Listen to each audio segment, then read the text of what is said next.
Hi! Magandang araw mga kapyesa. So bali nandito na naman ako para ipakita sa inyo itong ating active balancer at kung paano ba siya i-connect sa ating BMS. So pag bumili po kayo ng active balancer, ito ay isang 4S 6 amperes na active balancer. So ang itsura po niyan pag binili natin is ito. Ayan, buksan natin para makita natin yung loob.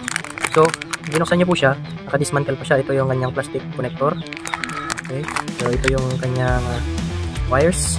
Bali, itong wires to 1, 2, 3, 4, 5 pieces na wire. Meron siyang isang black at saka 4 na gray.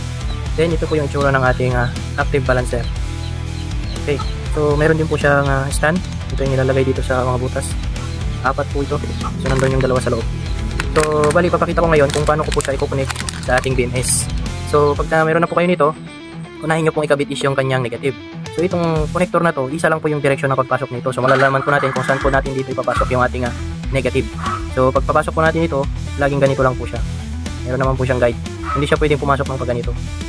Okay, so pagpasok ng ganito, ibig sabihin, pagbabasahin natin yung nasa board, nandito po yung kanyang negative.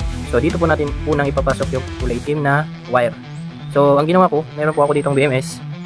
Okay, yan. Bali ang ginawa ko na po, connect ko na po yung mga wire ng ating active balancer sa parallel connection. So makikita po natin dito yung negative ng ating BMS. Ang kasama pong wire niyan is yung negative din po ng ating active balancer. So mangyayari po niyan, pag ito yung active balancer na wire, idudugtong lang po natin yan dito. So paano ba siya? Gawin muna natin yan. So mayroon po siyang screw. Mayroon po siyang negative na screw. Luluwagan lang muna natin ito. Luluwagan muna natin yan. Okay, luwagan natin lahat para diretso na lang po siyang pasok. So yan, pasok po natin itong negative dito ngayon. Okay, yan yan, ibig sabihin ito na po yung magiging guide natin. Kung dito ang ating B negative, ang susunod po na katabi niyan is B1. So hanapin natin ngayon dito sa ating BMS yung ating B1. So ang B1 natin is ito. So kunin natin yung wire na kasama niya.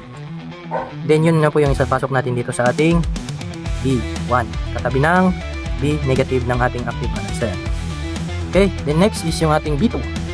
Dito sa baba, ito yung ating B2. So kukunin natin yung kanyang kasamang wire, saka natin ipapasok doon.